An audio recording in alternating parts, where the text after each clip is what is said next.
आज हम लोग बात करेंगे ऑर्गेनिक केमिस्ट्री का जो फर्स्ट चैप्टर है 12th में, जो कि है हैलो एल्केन्स और हैलो एरीन्स।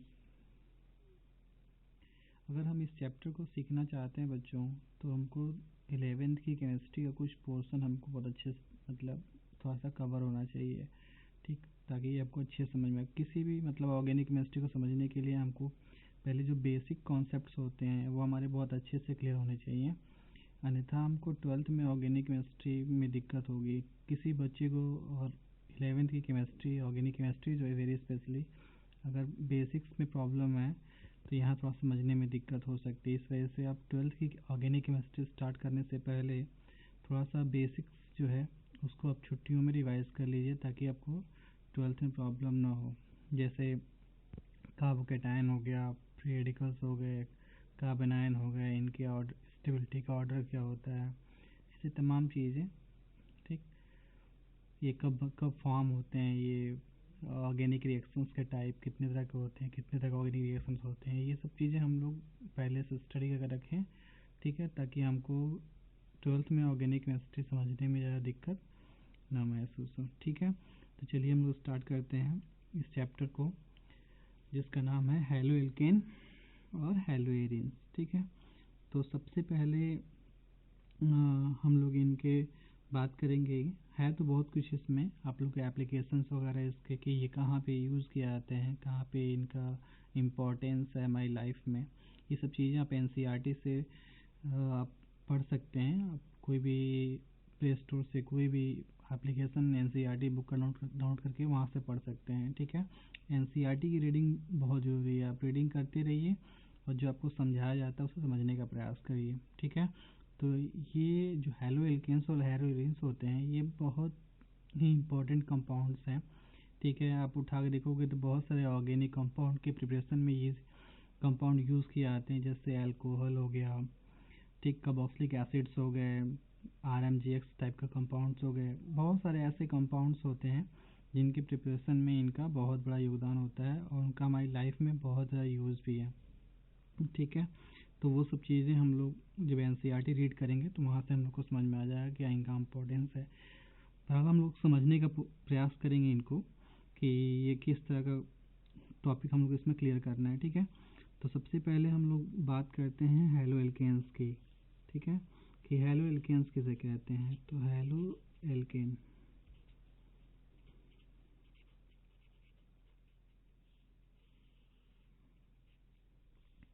सबसे पहले ये हम ये देखिए इसको तोड़ के, तो हैलो एल्केन जो होता है ये सब दो शब्दों से मिलकर बना हुआ है। हेलो जेन, जहाँ से लिया गया है हेलो को, ठीक है, और प्लस इसमें है आपका एल्केन, ठीक है। यानी जो हैलो एल्केन होता है वो दो शब्दों से मिलकर बना होता है, दीज आर हैलो और प्लस एल्केन, ठीक है। जहाँ पे हैलो का मतलब है हैलोजन एलिमेंट, ठीक है, जिसको हम लोग जनरली एक्स से डिनोट करते हैं। हम लोग डिफाइन करते हैं कि एक्स जो होता है that is fluorine, chlorine, bromine and iodine, ठीक है। ये हम एक्स के बारे में जानते हैं। ये ग्रुप 15 के आपके ग्रुप 17 के, ग्रुप नंबर 17 के एलिमेंट होते हैं, सॉल्ट फॉर्मिंग एलिमेंट होते हैं, that's why these are called as the normally halogen element, clear. और एल्केन्स जानते हो आप लोग कि एल्केन्स क्या होते हैं, these are called as the saturated hydrocarbon, saturated aliphatic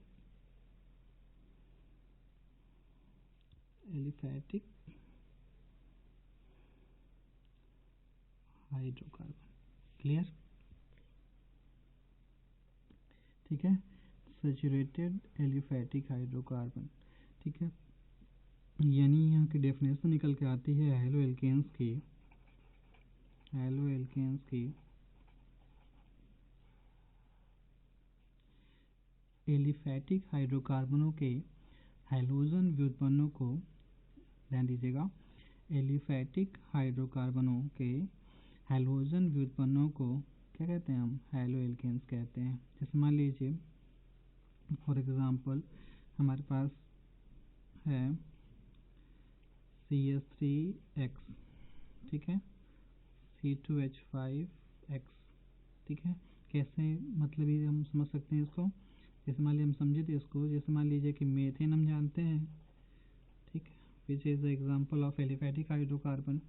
अगर इसमें से इसके प्रिया X2 सेक्राइज है and X2 is defined as the chlorine, ठीक है, सनलाइट में, ठीक है, तो हमको मिल जाएगा CH3, ये एक्सेस में लेते हैं हम लोग, ठीक है, तो मिल जाएगा CH3X प्लस HX। क्लियर है। तो हम यहाँ कह सकते हैं कि जो एलिफैटिक हाइड्रोकार्बन है उसमें से अगर कहीं से भी, जैसे मान लीजिए ये है मीथेन, अगर इसमें से हम लोग हाइड्रोजन निकाल दें और उसमें हाइड्रोजन ऐड कर दें, तो इस प्रकार जो नया पदार्थ या यौगिक बनता है आपका, ठीक है, उन्हें कहते हैं हम हैलो एल्केन्स, ठीक है, हैलो एल्केन्स, ठीक है। क्लियर हुआ आप लोग को। अब देखिए ऐसे ही अगर हम वो डिफाइन करना चाहें, और भी बहुत सारे एग्जांपल्स होते हैं, अगर एग्जांपल की बात करेंगे हैलो एल्केन्स की तो लिमिटेशंस नहीं है, बहुत सारे एग्जांपल हैं, जैसे C2H5Cl हो गया, Br हो गया, C2H5Cl हो गया, ठीक है, C2H5I हो गया, CH3Br हो गया, CH3Cl हो गया, ठीक है। ऐसे ही बहुत सारे एग्जांपल्स आपको मिल जाएंगे, जैसे हम लोग आगे देखेंगे अभी, ठीक है। और अब हम लोग बात करते हैं अगर हैलो एरिन्स की,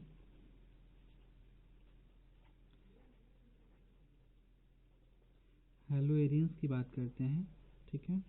तो हैलो एरिन्स जो होते हैं आपके, उन्हें हम लोग कैसे डिफाइन करते हैं, तो एरिन्स का मतलब होते ही यहाँ पे भी हैलो मतलब हैलोजन एलिमेंट, ठीक है, और जो यहाँ पे एरिन्स का मतलब है, दैट इज एरिन्स का मतलब है आपका एरोमेटिक हाइड्रोकार्बन, एरोमेटिक हाइड्रोकार्बन, ठीक है। तो एरोमेटिक हाइड्रोकार्बन के जो हैलोजन डेरिवेटिव होते हैं, हैलोजन के जो कंपाउंड्स होते हैं, एरोमेटिक हाइड्रोकार्बन युक्त जो आपके हैलोजन कंपाउंड होते हैं, उन्हें कहते हैं हम लोग हैलो एरिन्स। फॉर एग्जांपल जैसे मान लीजिए हम लोग जानते हैं कि बेंजीन है, ठीक है, तो बेंजीन में प्रत्येक ज्वाइंट पे हाइड्रोजन होता है, पता आपको, फॉर्मूला होता है C6H6, ठीक है। तो अगर इसमें से हम कहीं से भी, ठीक है, ऐसे तो हम लोग इसमें ऐसे बुक बना सकते हैं, बस हम समझा रहे हैं आपको कि मतलब इसमें से एक हाइड्रोजन निकाल दीजिए और उसकी जगह पे एक उसमें हाइड्रोजन ऐड कर दीजिए, ठीक है, तो जो नया कंपाउंड तैयार होगा, ठीक है, ये जो कंपाउंड है इससे हम लोग कहेंगे कि ये आपका haloarene, that is called as the haloarene. Clear है आपको, ठीक है। इसके बहुत सारे एग्जांपल मिलेंगे, जैसे मान लीजिए हम लोगों ने बेंजीन में हाइड्रोजन हटा के वहाँ ब्रोमीन लगा दिया, तो इसका नाम हो जाता है आपका ब्रोमो बेंजीन, ठीक है। ऐसे ही अगर हम लोगों ने ब्रोमीन बेंजीन रिंग में अगर आयोडीन लगा दिया तो इसका नाम हो जाएगा आयोडो बेंजीन। क्लियर है। और भी बहुत सारे एग्जांपल मिलेंगे इसमें, हो सकता है मोनोसब्स्टिट्यूटेड हो सकता है डाई सब्स्टिट्यूटेड हो, जैसे मान लीजिए यहाँ पे दो दो क्लोरीन हो जाए, ठीक है। इन सब के अभी हम लोग इसको देखेंगे, क्लासिफिकेशन जब करेंगे हम तो हम लोग वहाँ पे समझने का प्रयास करेंगे, ठीक है। अब हम बात करते हैं हम क्लासिफिकेशन ऑफ हैलोजन डेरिवेटिव, ठीक है। जो हैलोजन कंटेनिंग जो कंपाउंड होते हैं, ऑर्गेनिक कंपाउंड, उनको हम लोग क्लासीफाई करने का प्रयास करते हैं, ठीक है।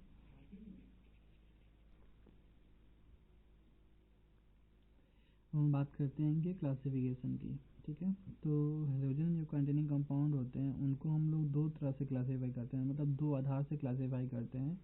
जो पहला जो बेसिस होता है क्लासिफिकेशन का, The first basis is on the basis of number of halogen atom, ठीक है। और दूसरा जो होता है बेसिस क्लासिफाई करने का, on the basis of nature, on the basis of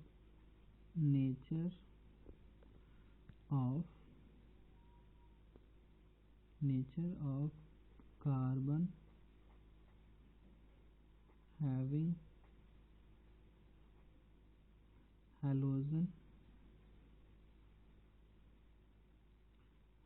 atom, clear.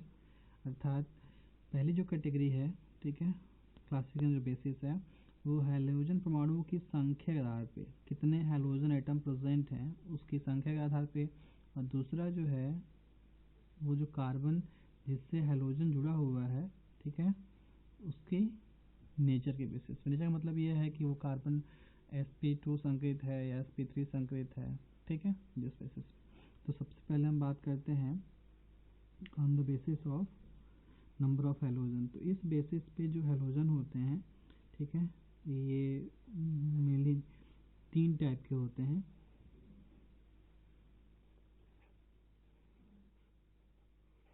ठीक है। That is the mono halogen derivative, ठीक है, इन्हें कहते हैं हम लोग एक हैलोजन एलिमेंट के आपके ऑर्गेनिक कंपाउंड, ठीक है। और दूसरा होता है आपका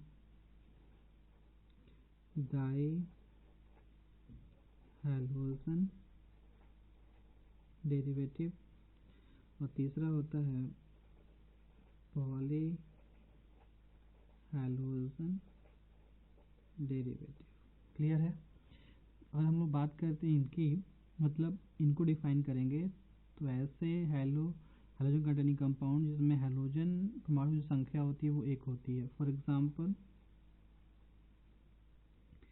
CH3Cl ले लीजिए, ठीक है, आप C2H5Br ले लीजिए, ठीक है, आप ले लीजिए क्लोरोबेंजीन को, क्लियर है, आप ले लीजिए ब्रोमोबेंजीन को, क्लियर। ये जो सब कंपाउंड है इनमें देखिए कितने हैलोजन है, केवल 1 हैलोजन है, इसमें भी 1 है, इसमें भी 1 है, इसमें भी 1 है, इसमें भी 1 है। तो इन्हें कहते हैं हम लोग मोनो हैलोजन डेरिवेटिव, हिंदी में एकल प्रतिस्थापित हैलोजन कंपाउंड, क्लियर। दूसरी जो कैटेगरी है उसमें हम लोग कहते हैं डाई हैलोजन डेरिवेटिव, ठीक है। तो डाई हैलोजन डेरिवेटिव मतलब ये होता है कि ऐसे हैलोजन कंपाउंड, ठीक है, जिसमें हैलोजन परमाणुओं की संख्या जो होती है वो 2 होती है, ठीक है, जैसे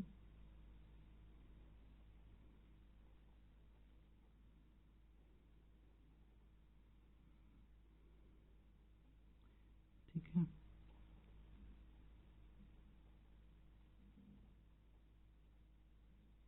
क्लियर है। अब देखिए इसमें अगर जब ये दोनों आपके कंपाउंड जो है वो डाई हैलोजन डेरिवेटिव्स हैं, ठीक है, क्योंकि इसमें हैलोजन परमाणु संख्या कितनी है, 2 है, 2 है, कितनी है, 2 है। लेकिन देखिएगा अब इसमें भी 2 स्पेशल कैटेगरी बन जाती है, ठीक है।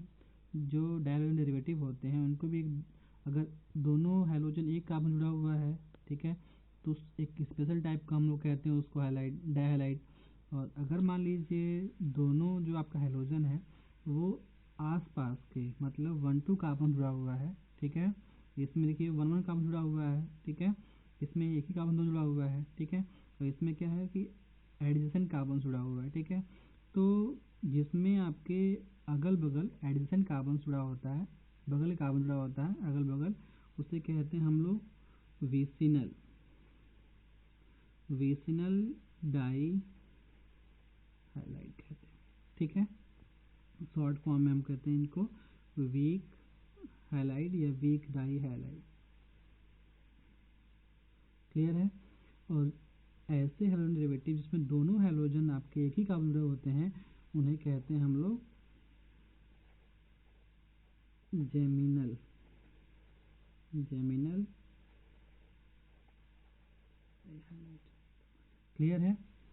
जैसे मान लीजिए एक एग्जांपल ले लीजिए CH3 CH2, यहाँ पे 2 आपका जुड़ जाए, ठीक है, समझ में आ रहा है, क्लियर है ना। तो ये आपका देखिए ये जो आपका डाइहाइड है दैट इज द जेमिनल, या शॉर्ट फॉर्म में कहते हैं इसको जेम डाइहाइड, ठीक है ना, क्लियर है। इसका जो नाम होता है कॉमन नेम के फॉर्म में आते हैं, इसको हम लोग कहते हैं 2 कार्बन है तो इसको कहते हैं एथिलीडीन डाइक्लोराइड कहते हैं, ठीक है। और जबकि मान लीजिए अगर ऐसे है यही दोनों एक क्लोरीन यहाँ पे एक क्लोरीन यहाँ पे, ठीक है, तो that is called as the vic या विसिनल डाइहैलाइड का एग्जांपल है ये, विसिनल डाइहैलाइड का जो क्लोरीन है, इस वजह से इसको हम लोग कह सकते हैं एथिलीन डाई क्लोराइड। क्लियर है। और इसको हम लोग कहते हैं, इसको जेमिनल वाले को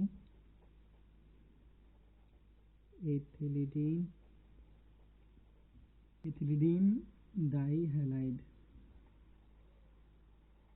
डाइहैलाइड। क्लियर है, समझ में आया। अब जो तीसरी कैटेगरी है, ठीक है, जिसमें हम लोग बात करते हैं पॉली हैलोजन डेरिवेटिव की, तीसरी जो कैटेगरी है that is the poly halogen category है आपकी पॉली हैलोजन डेरिवेटिव्स की, ठीक है। इसको डिफाइन कैसे करते हैं हम लोग, ठीक है, इसे हिंदी में कहते हैं हम लोग बहु हैलोजन व्युत्पन्न। क्लियर है। इनकी डेफिनेशन क्या होती है, ऐसे आपके ऑर्गेनिक कंपाउंड जिसमें हैलोजन परमाणु की संख्या 2 से अधिक होती है, 3 हो 4 हो, ठीक है, तो उसे कहते हैं हम लोग पॉली हैलोजन कंपाउंड। क्लियर है, समझ में आया। ऐसे हैलोजन कंटेनिंग कंपाउंड जिसमें हैलोजन परमाणु की संख्या मतलब क्लोरीन फ्लोरीन ब्रोमीन आयोडीन इन सब की संख्या जो है अगर 3 या 3 से अधिक है तो उसे कहते हैं हम लोग पॉली हैलोजन डेरिवेटिव्स, ठीक है। अगर एग्जाम्पल की बात करते हैं हम लोग तो इसका एग्जाम्पल होगा आपका CH3, क्लियर, जिसको हम लोग कॉमन नेम के रूप में जानते हैं कि ये हमारा क्लोरोफॉर्म के रूप में जाना जाता है, क्लोरोफॉर्म।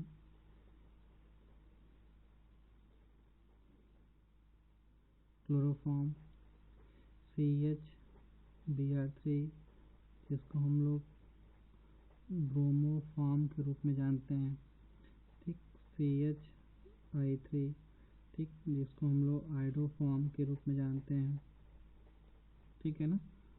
ये हमारा प्रतिरोधी के रूप में यूज़ किया जाता है। और ये जो हमारा है CHCl3, ठीक, ये हम पहले इसको निश्चेतक पदार्थ के रूप में यूज़ किया जाता था, बेहोश करने वाली दवाओं के रूप में इसको यूज़ किया जाता था। क्लियर है, समझ में आया।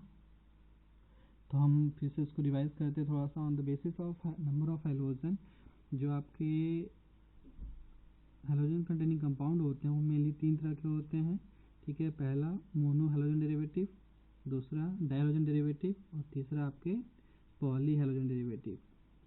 मोनो हैलोजन में कितनी होती है संख्या, हैलोजन की 1 होती है, डाई में कितनी होती है, 2 होती है। इसमें मैंने स्पेशल केस बता दिया, और दोनों एक ही पास जुड़ा हुआ है हैलोजन तो उसे जेमिनल कहते हैं, और दोनों अलग अलग कार्बन जुड़ा हुआ है तो उसे हम लोग विसिनल कहते हैं। अब हम बात करते हैं पॉली की, और भी इसमें बहुत सारे एग्जाम्पल आ जाएंगे डायहालोजन में, वो हम लोग जब पढ़ेंगे तो समझ जाएंगे उस समय, ठीक है।